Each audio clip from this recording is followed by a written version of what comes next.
Hello, my Bill 1000 Nation. How's everyone doing today? Hopefully, everyone's having a great day. If not, I hope it gets better from here. We are back with another MrBallen video. This one's titled, What They Find in the Barn is Nightmare Fuel. There's more to it, but I can't pronounce that last name, and I'm not even going to attempt to because I'm going to make an ass out of myself doing it. So, let's go ahead and get into today's story. Go ahead, turn them lights down low, put on something comfy, cuddle up with someone special. Let's get nightmare fueled. Let's do it. No matter whether you believe this tragedy is the result of something paranormal or something normal and rational and explainable, no matter which way you feel, or maybe somewhere in the middle, the details of the story itself, the actual facts of the story, are horrifying. What actually happened to this poor family in the 1920s it's just one of the more terrifying ordeals that I've ever come across, and it's crazy to me that it's a true story. Without giving too much away, someone or something shows up on this farm and it doesn't leave. One of the maids starts hearing strange sounds. They start looking for this person or this thing. They start seeing things moving around in their house, and there's every indication that someone is in the farm. Someone has snuck into the farm and is terrorizing us. And then on March 31st, 1922, whatever it was, finally attacks. This is the story of the Hinterkaifeck murders. Before we get into today's story, if you're a fan of the dark, strange, and mysterious delivered in story format, well then my channel is the one for you. That is literally all I do on this channel, and I upload 3 to 4 times every week. So if that is of interest to you, I would ask you to gently 360 no-scope the like button, subscribe, and turn on all post notifications so you don't miss any of my weekly uploads. All right, let's dive in. Back in the 1920s, there was a farmstead called Hinterkaifeck Farm that was located in southern Germany in a very rural, isolated, heavily forested area. So the occupants of the farm were the live-in maid and the Gruber family. The Gruber family was Andreas, his wife Azalea, their daughter Victoria, and Victoria's 2 children, Joseph and Azalea as well. And everything was going fine for the Gruber family and for their farm until the winter of 1921, when some very strange things started happening on their property.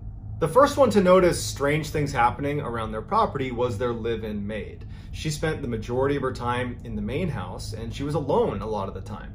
And she started to notice when she was alone that she would hear tapping, what sounded like in the walls. Not someone in another room tapping, but literally something in the walls. And she would go up and she would listen, and it would still be tapping, but she couldn't make sense of it. And then she started hearing a combination of disembodied voices and footsteps in the attic. And when she started hearing those footsteps and voices coming from the attic, she ran and told Andreas to say, hey, someone's in your attic. Andreas would go up. Even though he was skeptical, he'd go up to the attic and he would look, and not only is no one there, but it was this totally open space up there. There wasn't really anywhere to hide. There was no one up there, and there was no sign of anybody having been up there. There was no food. There was nothing. Fuck all that. And so over the course of several weeks, the live-in maid kept saying that at night she'd be laying in bed and she would hear footsteps and voices from the attic. She'd hear tapping in the walls. She would tell Andreas, and then Andreas, he'd be frustrated with her because he didn't really believe her, and he'd go charging up into the attic and nothing would be there. And so she was just not having it. She'd been working with this family for a long time. She did not feel convinced that no one was there. She really thought this place was haunted. And so she ultimately tells the Gruber family, like, I'm sorry, but I can't stay here another night. Whenever I'm here, I feel like I'm being watched. And at night, I can't sleep because of the footsteps in the attic and these voices. I know you've checked, but I can't be here anymore. And so she quits. And it really catches the Gruber family by surprise because they rely on her help. And so they're kind of thrown for a loop because they have to replace her. Yeah. And so she leaves, and now they need to go find a replacement. Over the following 6 months, they would not find a replacement, and it would create an increased workload for basically everybody on the farm, which led to a higher stress level. Everybody's kind of on edge. You know, the departure of the live-in maid was a really big deal. And so you got to put that in perspective as you hear what happens over the next 6 months. At first, after the live-in maid had left, no one reported hearing any strange sounds around the house. You know, they were so busy that they didn't even have time to consider if there was any sounds in the house that they didn't recognize. But eventually, Andreas would later admit that he started hearing the tapping sounds and the footsteps in the attic and the disembodied voices, and no one's there. And so now he's becoming Crazy Pants paranoid, wasn't and he's crazy sharing after his all. paranoia with the rest of the family, who's now also hearing these sounds and these disembodied voices and the footsteps, and despite checking and now searching the whole property. Like, they've begun to actually do a full-blown investigation. Everyone's just stressed. They don't know what it's coming from. They're mad at each other for becoming paranoid. And so they just continue on with work and try to put it out of their mind that they're hearing these strange sounds. But the activity in the house would only intensify. What was initially just strange tapping sounds and what they thought were disembodied voices turned into things going missing around the house. Most notably, a set of their house keys went missing. And there's only so many people there. There's really not a good answer as to why they might go missing, and they only have a couple sets. It's a big deal to lose a set of keys, and they went missing and they couldn't find them. Once the keys went missing, the family couldn't stop thinking about the strange sounds in their house and wondering if there really was someone hiding in their house. And it was terrifying. And then when young Azalea, one of the grandchildren, suddenly went missing one night, the whole family is in full panic. They go out looking everywhere for her. They're yelling in the forest. They can't find her. And then finally they find her, and she has no idea how she got out, where she went, and what even happened. She just was like, I don't know why I'm here. I don't know how I got out. She was exhausted. She was confused. They brought her back to the house, and they're trying to get her to explain why you were doing that. She can't.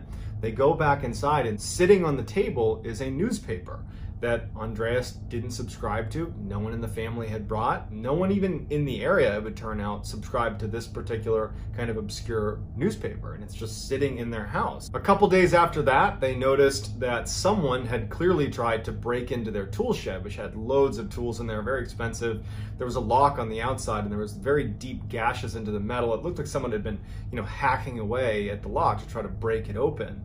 But they're living in a very isolated part of Germany where there isn't much ambient sound, and so it was strange to them that someone had been so violent with this lock, hacking at this metal lock, presumably with something metal, and no one had heard it or reacted to it. None of the dogs had heard it, nothing. So just very confusing stuff is starting to happen around the property. But it would be what Andreas sees in the spring of 1922 that pushes he and his family over the edge from general paranoia to outright panic. So Andreas wakes up in early March of 1922. There was this huge snowstorm the night before. He gets up early and he goes to the back door of his house and he opens it up, and he can clearly see that there are footprints that have walked from the forest, which is pretty far away from his property. They have quite a bit of acreage. There's footsteps that are clearly coming out of the forest all the way up to the door that he has now just opened. And he's looking down at these footprints, and there's no return set of tracks. And so he's thinking to himself, well, whoever walked up to my house came into the house. So he shuts the door and locks it and immediately goes and wakes up his family and says, hey, why are there footprints leading up to the back door? Because there's no footprints going away. Someone came to the back door and apparently came inside. His wife, his daughter, the grandkids, no one has a clue. The maid, nobody knows. They say, hey, we've been asleep. We have no idea. So now Andreas, he's obviously thinking about the strangeness that's happened in his house over the past couple of months. And so he's worried. So he opens the door back up and he looks and he's studying shitting bricks, bruh. like, I just don't get it. You have to turn around and walk back. Otherwise, you're here. You're at the house. He shuts the door and he walks around his house. He looks at all of the different exits to his house.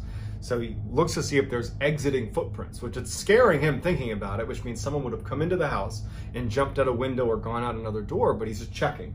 And as soon as he makes sure there's no other footprints, he does a scan of his entire house. Because now he's convinced that someone's in his house. He goes to the attic. He goes all around. He's yelling. He's looking everywhere. There's nothing. There's no one in the house. The family's concerned, but there's no one in the house. So he keeps everything locked, and he goes outside and he starts tracking these footprints back to where they came from.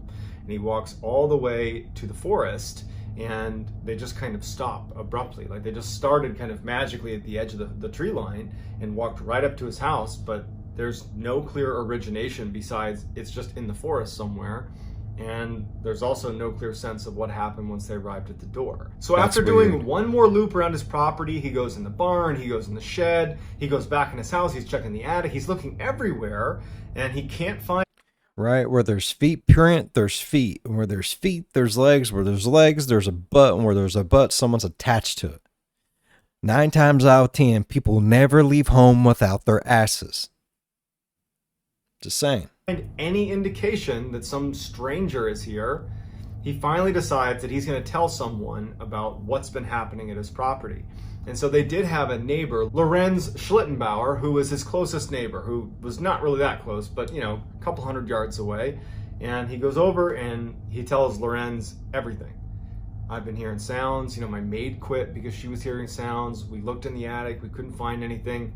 Then we started hearing sounds. The keys go missing. There's this newspaper in my house. My granddaughter's running out in the middle of the night. She's disappearing. She doesn't know what's going on. You know, these footprints. I can't make sense of it. And so Lorenz, also not knowing what to make of it, suggests like, hey, I have extra weapons. You want to take an extra rifle and arm yourself, protect yourself? And Andreas just says, you know what? No, I'm good. I'm going to pass on the rifle. I'm probably overreacting anyways, and I'm sure we're just fine. But it would turn out he was not just fine, and he probably should have taken up Lorenz on the offer. So just a couple of days after speaking with his neighbor about the weirdness happening on his property, the Gruber family got a little bit of good news, which was they finally were able to locate another maid, a live-in maid, to come stay with them to replace the one who had left because she believed the place was haunted. And so a few weeks later, on March 31st, 1922, this new maid shows up to Hinterkaifeck. But unfortunately, this would also be the same date a horrible tragedy unfolds at the Hinterkaifeck farm. Over the course of 24 hours, someone or something was in the barn on Hinterkaifeck and was able to silently lure in members of the Gruber family one by one. Without telling anybody else what they were doing, they would walk over almost like in a trance into the barn where they would be struck in the head by something called a mattock, which is kind of like an axe. Blow to the head and they're down. As soon as they're down, whoever was in there, whatever was in there, would take their bodies and move them to the corner and lay them down, kind of square them up against the corner of the barn, and then cover them with hay. And then as soon as they were deceased, he would go, whatever it was, would go back and lure in the next person. So over a whole day, each of these members of the family were being lured into this barn where investigators, nobody knows what it was that was luring them in. They weren't scared when they went in. Their guard was down and they would go in and then get hit in the head with this mattock until there was 4 people stacked up in the corner. And at that point, the remaining 2 people on the farm were still in the house sleeping, and whoever was doing this went into the house and used the mattock to end their lives as well. 4 days later, on April 4th, a repairman who was scheduled to come to the Hinterkaifeck farm shows up to repair the feeding machine. He goes to the door, he knocks on the door, and it's locked, and he can see lights on inside, he can hear the dog barking inside, but no one comes to greet him. Now, the feeder was outside of the main house, and it was actually on basically a public area of the farm, so he didn't need them to physically get to the feeder, and he knew how to fix it. So after trying the front door, going to the back door, looking in the windows and seeing lights, hearing the dog, but everything's locked, he just said, you know what, I'm just gonna do the job. So he goes into the area where the feeder is, he does the repair, and as he's leaving, he notices that the dog that was barking, that was inside the house, is now outside the house tied up. And so he goes over to that section of the house thinking, oh, well, now I'll knock on the door and someone's sure to see me. And again, no one comes to the door, and the back door that clearly must have just been opened to let the dog out, is locked again. And so he's like, man, that's odd. And so instead of just leaving, he finishes the job with the feeder, and he goes over to Lorenz Schlittenbauer's house, the neighbor, and he says, hey, just so you know, I was just over at the Gruber family's farm. I fixed their feeder like they wanted me to, but no one was there, but maybe somebody was there because the dog was inside, then it was outside. Don't know what's going on, but can you just let them know that I was here because I couldn't get in touch with them. But it prompts Schlittenbauer to go check on the Grubers because they haven't seen him in a couple days anyways, and so they figure they'll swing by and just make sure everything's okay. So they go over to Hinterkaifeck, and the lights are on in the house, the dog sure enough is outside, the doors are locked, and they see that the barn is actually open. So they go over to the barn, and in the barn, at first they don't see anything, but in the back corner underneath some hay are 4 of the bodies of the Gruber family. They go inside and they find the remaining 2 bodies, and no one else is there. Although there was signs of someone recently eating in the kitchen. The fire was lit, it was like the house was being lived in at that very moment. Although to Schlittenbauer and anybody that was there, they have no way of knowing that it's been days since the Gruber family had passed away. And so they end up leaving and getting in touch with authorities. So the police show up and they're able to determine with relative certainty that the tragedy took place on March 31st. But for 4 days afterwards, someone lived in the Gruber house, slept in their beds, ate their food, lit fires, lounged around inside. Took care of the dog. Played with the dog. They milked the cows. I mean, they lived in this house. They ran the farm for 4 days. And other neighbors would even say that, yeah, we saw smoke coming out of the chimney on, April 3rd and April 2nd. And so it was confirmed that someone had been staying in this house, which is so creepy. And so the police are a little bit baffled, and they're like, okay, well then it was probably a drifter. Target of opportunity, they probably saw this isolated farm, and they probably were gonna rob them, stay there a little bit, and then leave. But when they searched the farmhouse, there were large sums of cash that were just out practically in the open, barely hidden, that had not been taken. And anybody that was robbing the place would have taken the cash. And so probably wasn't a robbery, which leaves maybe a crime of passion, but they were like, what's the motive? And unfortunately, Andreas was not particularly well liked in the town that was nearby. And so there was lots of people that didn't like Andreas, which made it really hard to whittle it down. So they started just interviewing like crazy. They're talking. We only got 2 minutes left. Either it's going to go really fucking weird, or we're just going to be stuck here scratching our heads, people. Talking to hundreds of people that were in connection with, that could be connected to this, but they're getting nowhere. They did feel like Lorenz Schlittenbauer was probably the best suspect, because he's right there, he's right next door, he's their neighbor, and in fact he had wanted to marry Victoria, the daughter, and Andreas had told him outright no, and they thought that could be a reason. But the big issue with Lorenz Schlittenbauer being the primary suspect is, he had a farm to keep and a family to take care of. And so how could he have committed this crime and then ran the Hinterkaifeck farm for 4 days and lived there and slept there without his family knowing? And his family's like, no, he's been here with us. And so the police, they aren't able to solve it. They don't really have any decent suspects. And so they kind of leave it with, well, whoever did this probably had been there for about 6 months, potentially, before they committed the crime, and then stayed there for a few days afterwards, and then vanished. And to this day, they have not been caught. And they even reopened this case in 2007. But they found that, despite the number of suspects and despite the evidence available, it just wasn't enough to provide any sort of clarity on what actually happened. So it remains a huge mystery. So like any other high-profile unsolved mystery, there are literally hundreds of potential explanations for what could have happened. But what I'm most interested in is what you all think could have happened. I will do my best to look through your comments, and I'll respond to the ones that are the most interesting. Man, what did happen? Maybe the maid? The original maid? Maybe she was maybe her and maybe a boyfriend or husband or something was setting them up to do all this. I don't know. Maybe dude still wanted his daughter's booty and was like, I'm gonna kill them all. Maybe it was like a Valencia axe murder house. Someone went in, butchered a bunch of kids and the whole family with an axe and disappeared. No one still really knows to this day. Right? Am I wrong? Am I right? I don't fucking know anymore. Left is right, up is inside your butt somewhere. That's just how it goes. All right. I really enjoyed today's story. If y'all enjoyed today's story as much as I did, please go down there, leave a thumbs up while you're down there. Go on over, hit that subscribe button, become part of the Bill for 1,000 Nation, because, we a bunch of amazing people here, people. And we do some crazy shit here, bruh. As always, be good to one another. I'll see you in the next one. Bye-bye. Bye-bye. There you go. You can see my hand now, right? Yeah, shit. It's been a day, people. And it's still better than those people's day.